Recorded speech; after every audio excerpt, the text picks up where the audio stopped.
Olá! Hoje a gente vai mergulhar num tema que, olha, todo mundo já passou por isso, mas poucos param para pensar na complexidade da coisa: a diarreia.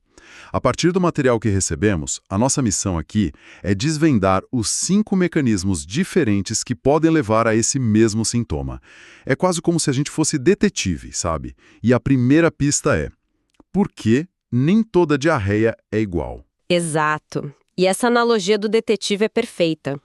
Porque, na prática, um único sintoma é o ponto final de processos que são, assim, completamente distintos. Certo. Pode ser um problema puramente físico, tipo algo que não foi absorvido, ou pode ser um sequestro bioquímico das nossas próprias células. Entender essa diferença é o que separa um diagnóstico superficial de uma compreensão de verdade, né? Totalmente. Então vamos começar essa investigação. A primeira pergunta que um bom detetive faria é: o problema para se a pessoa parar de comer? Absorver açúcares simples, os monossacarídeos. Certo. Só que o leite tem a lactose, que é um disacarídeo, uma molécula maior. Para absorver, a gente precisa primeiro quebrar ela em duas. E para essa quebra precisa de uma ferramenta específica, uma enzima, a lactase. Exatamente. Imagina a parede do intestino não como uma parede lisa, mas como, sei lá, um tapete de veludo cheio de fiozinhos microscópicos. As microvilosidades. Isso. A lactase funciona como se fosse uma tesourinha na ponta desses fios, pronta para cortar a lactose que passa. Só que com o tempo, ou por genética, muita gente vai perdendo essas tesourinhas. E aí a lactose passa inteira sem ser cortada, sem ser absorvida. Ok, mas eu ainda não entendi como uma molécula de açúcar boiando ali no intestino causa um efeito tão dramático. Qual que é a física por trás disso? É aí que entra a osmose. A natureza não gosta de desequilíbrio. Quando você tem uma concentração muito alta de uma substância, tipo a lactose, de um lado da parede do intestino, a água que está do outro lado, nos nossos tecidos, é puxada para dentro do intestino para tentar diluir aquilo. A lactose não digerida vira um ímã superpoderoso para a água. Ah, entendi. Então não é que o corpo está produzindo mais líquido. O líquido está sendo, tipo, roubado dos tecidos para dentro do intestino. É um mecanismo de puxar água. Exatamente. É uma diarreia de grande volume bem aquosa. E isso nos leva aos marcadores clínicos que o material aponta. Um deles é o tal do gap osmolar fecal. Espera um pouco. Gap osmolar. O que isso quer dizer na prática? É um jeito de medir se tem coisa a mais nas fezes que não deveria estar lá, tipo essa lactose. É precisamente isso. De forma bem simples, os médicos medem os eletrólitos nas fezes e calculam qual deveria ser a osmolaridade normal. O gap, essa lacuna, é a diferença entre o que se mede e o que se espera. Ah, Se essa lacuna é grande, tipo maior que 40, significa que tem alguma outra substância ali puxando a água. No nosso caso, a lactose. E o pH das fezes também fica mais ácido, sabe? Abaixo de 6. e o ponto crucial que foi a nossa pergunta lá do início. Se a pessoa para de tomar leite, o ímã some, a água para de ser puxada e a diarreia cessa. Caso resolvido. É a definição da diarreia osmótica. Ok, esse mecanismo de puxar água faz todo sentido, mas isso já levanta outra pergunta na nossa investigação. E se o problema não for algo que a pessoa comeu? E se a diarreia continuar, mesmo em jejum? Aí o negócio parece bem mais sinistro. E isso leva a gente para um cenário completamente diferente, a diarreia secretória. Certo. Aqui, o problema não é físico, é bioquímico. Não tem um ímã puxando a água. Pelo contrário, as próprias células da parede do intestino são tipo enganadas ou forçadas a empurrar ativamente água e eletrólitos para fora. Elas inundam o sistema por dentro. Exato. É um sequestro das funções da célula. E o que pode causar uma coisa tão grave assim? O material fala de tumores, infecções. Sim, as causas variam. Existem tumores raros, como o VPO, que produz uma substância que basicamente deixa as torneiras de água das células abertas o tempo todo. Nossa, Mas a causa disparada mais comum no mundo são as toxinas de bactérias. a cólera é o grande exemplo, né? Como que essa bactéria consegue fazer isso? O material menciona um termo técnico, ADP ribosilação. Dá para traduzir isso aí? Com certeza, pensa na célula do intestino como uma casa com várias torneiras. Normalmente, elas são bem controladas. A toxina da cólera é como um ladrão que entra na casa não para quebrar tudo, mas para fazer uma coisa muito específica. O quê? Ele vai até a torneira principal, a de cloreto, e emperra ela na posição aberta como uma espécie de supercola. Essa supercola bioquímica é a ADP ribosilação. A torneira de cloreto fica jorrando sem parar para dentro do intestino. E como a água sempre segue os sais e os eletrólitos, A água vai atrás desse cloreto em volumes assim absurdos. É por isso que a diarreia da cólera é descrita como água de arroz, porque é praticamente só água e eletrólitos. e, claro, como as células estão bombeando ativamente esse líquido, o jejum não faz a menor diferença. Nenhuma. A perda de fluidos é contínua e pode levar a uma desidratação fatal em questão de horas. É assustador. Então, a grande virada de chave aqui é, na osmótica, o problema é puxar a água. Na secretória, o problema é empurrar a água. Sem dúvida. E essa distinção, num pronto-socorro, pode ser a diferença entre a vida e a morte. Um manejo é completamente diferente. Nossa, esse nível de detalhe é incrível. Diferenciar os tipos com base em mecanismos como um gap osmolar ou essa tal de ADP ribosilação é o tipo de conhecimento profundo que faz toda a diferença na área da saúde. Com certeza. E para estudantes que estão enfrentando essas matérias, sabe, conseguir organizar e revisar essa informação de um jeito eficiente é fundamental. As conexões entre a bioquímica, fisiologia, clínica, é a base de tudo. É um volume de conhecimento imenso. Falando nisso, essa é uma boa dica.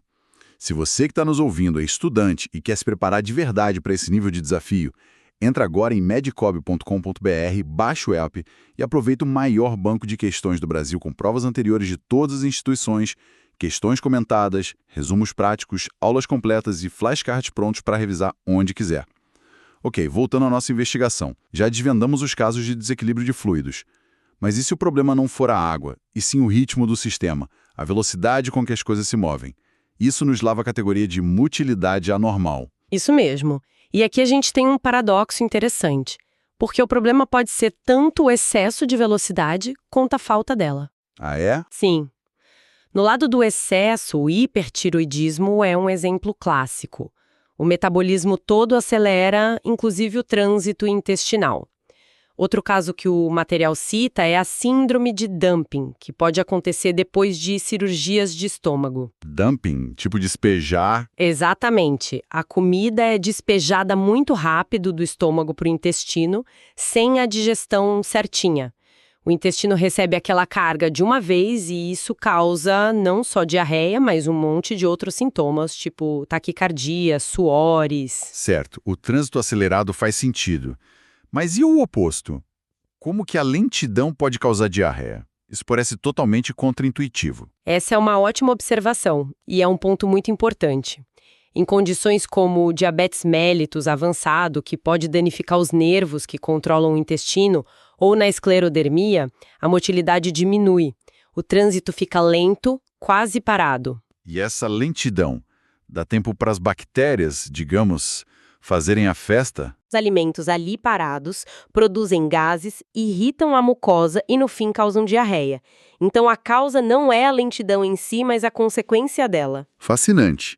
Então, no caso da motilidade, o problema não é o que está no intestino, mas o tempo que ele passa lá, seja rápido demais ou lento demais. Perfeito. É um problema de ritmo. Agora, a nossa investigação nos leva a um território mais sombrio. Até agora a gente falou de problemas funcionais, de física, de ritmo, mas e quando a própria estrutura do intestino está danificada? Isso nos leva à diarreia exudativa.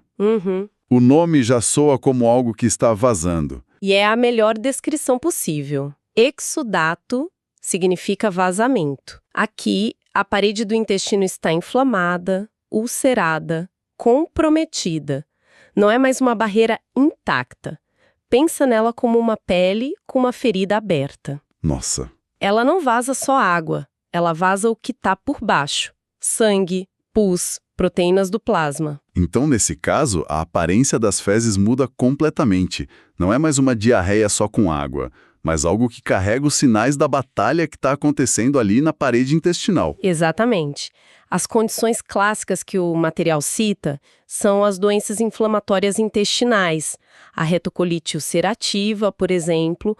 O principal sintoma é diarreia com sangue. A doença de Crohn também entra aqui. Entendi. Além delas, tem as infecções por bactérias que são invasivas, que não só liberam toxinas, mas que de fato atacam e destroem as células da parede do intestino. Então, o mecanismo aqui não é nem puxar, nem empurrar, nem de ritmo.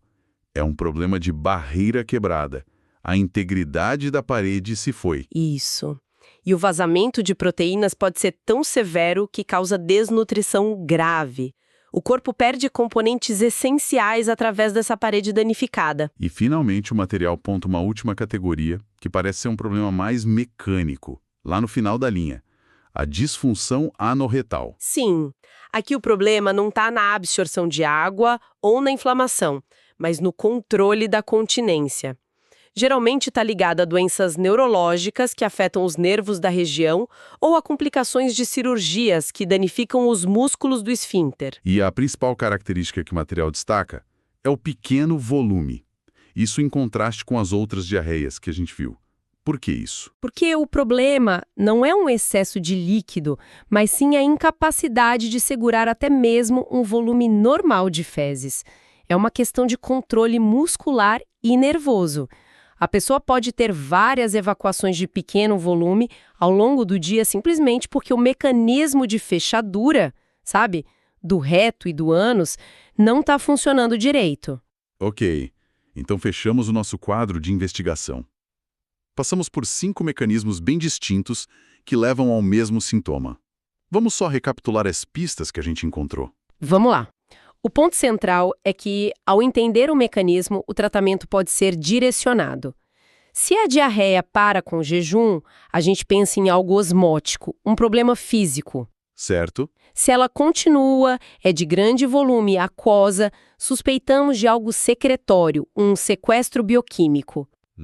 Se tem sangue e pus, a parede intestinal está danificada, um problema estrutural exudativo. Se o ritmo está alterado para mais ou para menos, é um problema de motilidade. E se o volume é pequeno e frequente, pode ser uma falha no controle final. Uma análise incrível que transforma um sintoma tão comum numa janela para a complexidade da fisiologia humana. Mostra como cada detalhe, o volume, a presença de sangue, a relação com o jejum, é uma pista crucial. E isso nos deixa com uma reflexão final, não é? A gente focou em 5 mecanismos de perda. Perda de água, de eletrólitos, de proteínas. Sim. Isso levanta uma questão interessante para se pensar. Como essas diversas patologias de perda são, na verdade, o espelho de falhas nos sistemas superregulados de ganho e equilíbrio do corpo, como a absorção de nutrientes e a manutenção da homeostase. É um lembrete de que saúde não é só ausência de doença. Mas um equilíbrio dinâmico e